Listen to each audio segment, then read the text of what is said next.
जय जगन्नाथ। आज आम आलोचना करवा दशम श्रेणी भूगोल पुस्तकर सप्तम अध्याय विनिर्माण उद्योग विषयटी बुझेगा।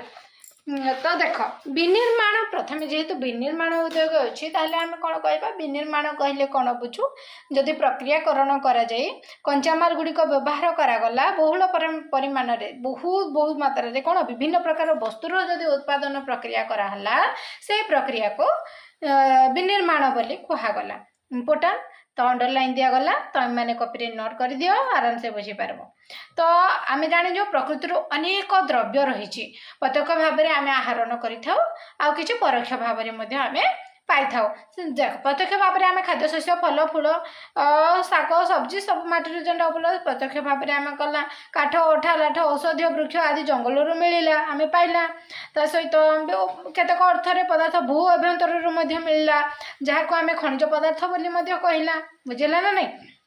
तो प्रकृतिर प्रत्यक्ष भाव में मिलता ए प्रकार द्रव्य गुड़िक प्राथमिक उत्पाद बा प्राथमिक संबल बोली कहगला। संबल विषय ऑलरेडी आम बुझीला ना।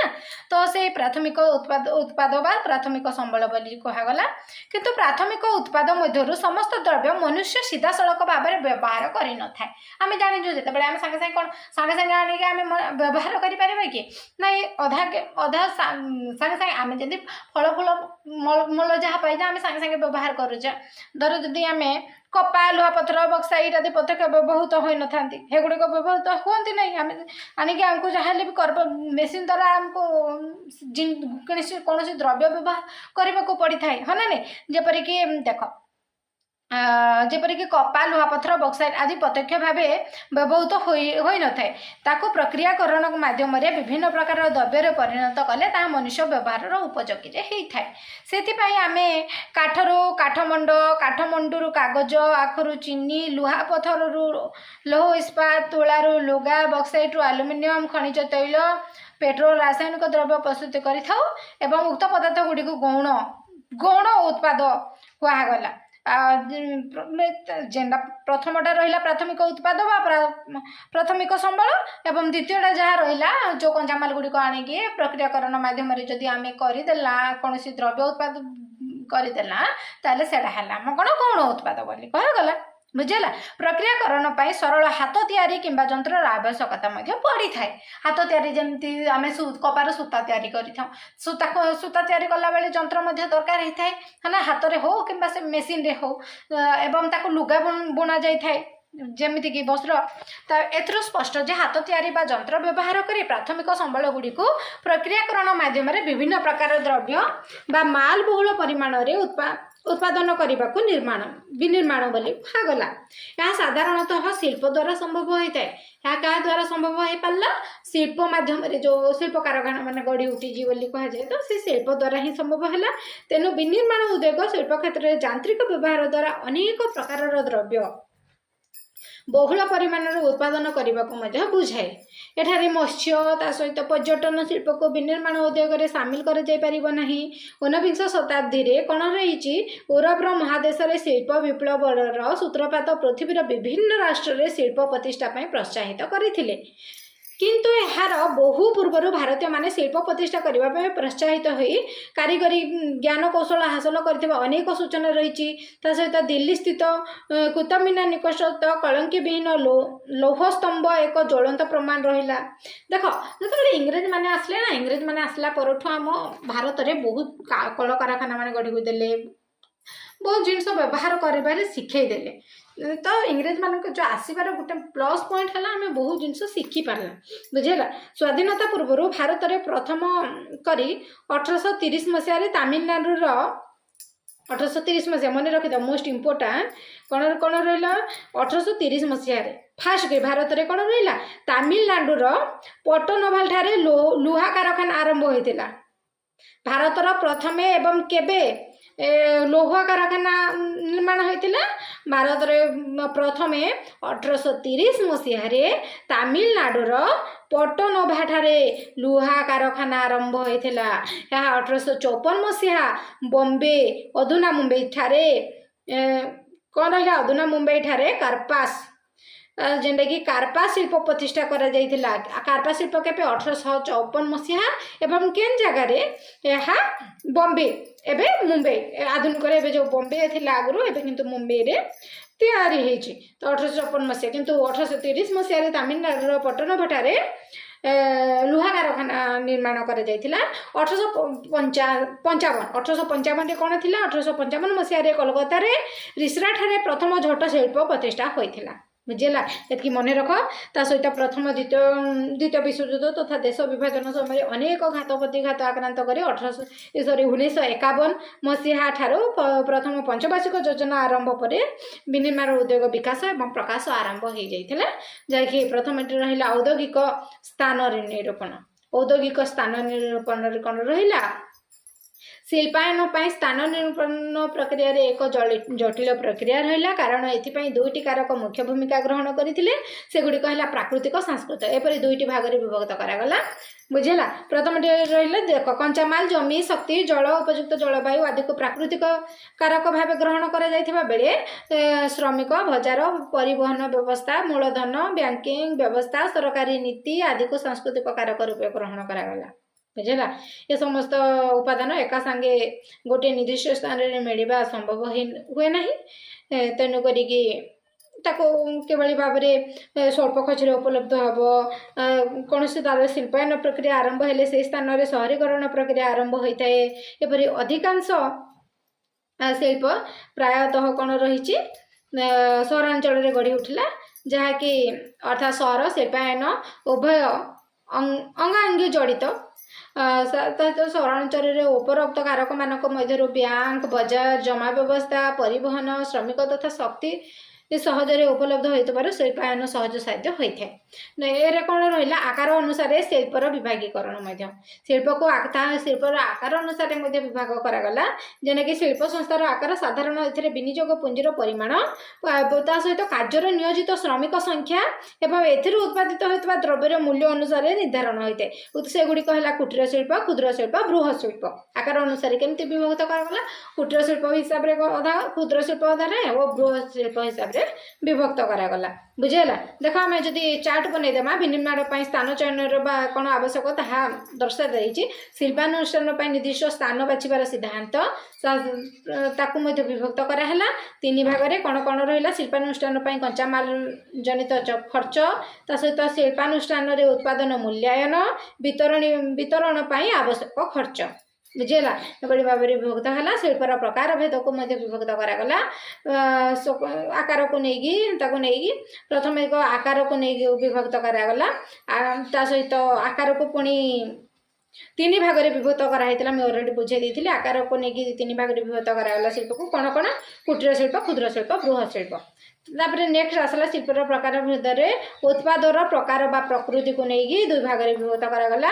मौलिक भारी एवं खाउटी हलुका बुझेला तापर नेक्स्ट शिल्पर प्रकार कंचामाल उत्स सी रहा कृषि भित्तिक जंगल भित्तिक पशु भित्तिक खनिज भित्तिक एभली भाव में चारोटी भाग में विभक्त कराले लास्ट रहा डी रे कौन स्वत्वाधिकार रहा राष्ट्रायत्त घोरई ता सहित मिलित यौथ समवाय एभली भाव में शिल्पर प्रकार भेद को शिल्प को भाग कर बुझेला तो नेक्स्ट आम देखा कुटीर शिल्प विषय कुटीर शिल्प जेनटा कि कुटीर गृह रे बना जीव ना सबुठार क्षुद्र घरे बना जाए तो कुटीर कहले घर है ना नहीं तो यही शिल्प विनिर्माण उद्योग सबुठार क्षुद्र एकक एथिरे जड़े कारीगर स्थानीय भाव उपलब्ध कंचामाल पारंपरिक उत्पादन पद्धति और सरल उपकरण व्यवहार कर द्रव्य उत्पादन करिथाए यह निज गृह रे यही कार्य करिथाए एवं परिवार अन्य सदस्य माने संपूर्ण आंशिक भाव में ताको सहाय्य मध्य करिथांती एथरो काण मिलला हस्ततंत्र जेंदा ग्रामोद्योग हस्ततंत्र ता सहित सुना रूपा तारकसी काम पितल कंसा बासन आदि कुटीर शिल्प अंतर्भुक्त हैला एथिरे मजूर भोगी श्रमिक नथांती कुटीर शिल्प संस्था केवल मालिक ही जणे थाए बुझेला ता सहित क्षुद्र शिल्प आउ कुटीर शिल्प रहा जदि देख एबे जेन माने संबलपुरी साड़ी बुणुचंती संबलपुरी साड़ी बुणुचंती से बुनाकार माने कोन करथांती मेहर माने तांको घरे ही बने थांती जणे ही बनेबो ना से जणे ही बनेबो से मालिक से लेबर से सब किछि बुझेला तो खरे कौन रहा क्षुद्र शिल्प विषय आम देखा नेक्स्ट क्षुद्र शिल्प श्रम शक्ति व्यतीत शक्ति चालित जंत्रपाति साहाय्य द्रव्य उत्पादित होता है अल्प पुंजी विनियोग और कम संख्यार मजूरीभोगी श्रमिक नियुक्ति होता आवश्यक कंचामाल स्थानीय भाव में मिलू नथिले बाहर आनी व्यवहार करे उत्पादित द्रव्य खोला बजार रे व्यवसायी मानक माध्यम बिक्री करे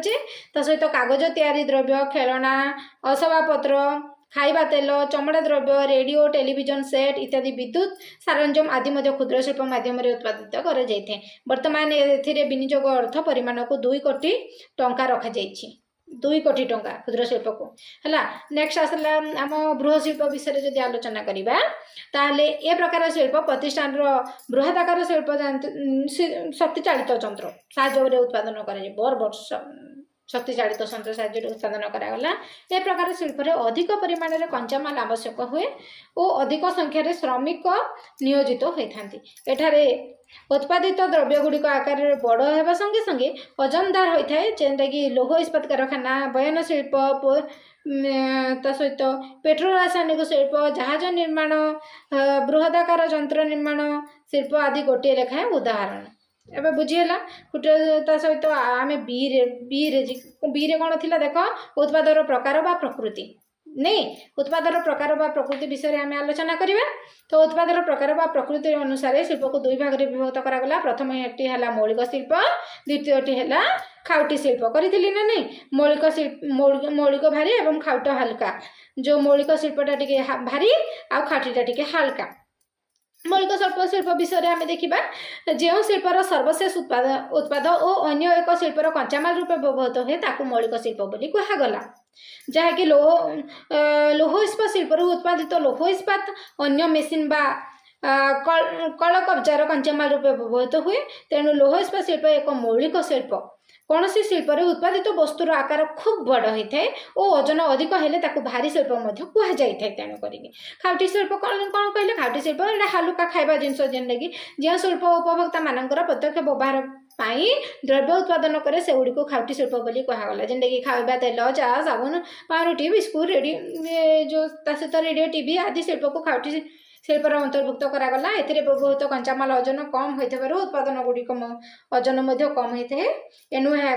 हालुका शिल्प बोले कहगला। तापर सी रे कौन रहा सी रे कौन थी रे सी रे आम कंचामाल उत्सव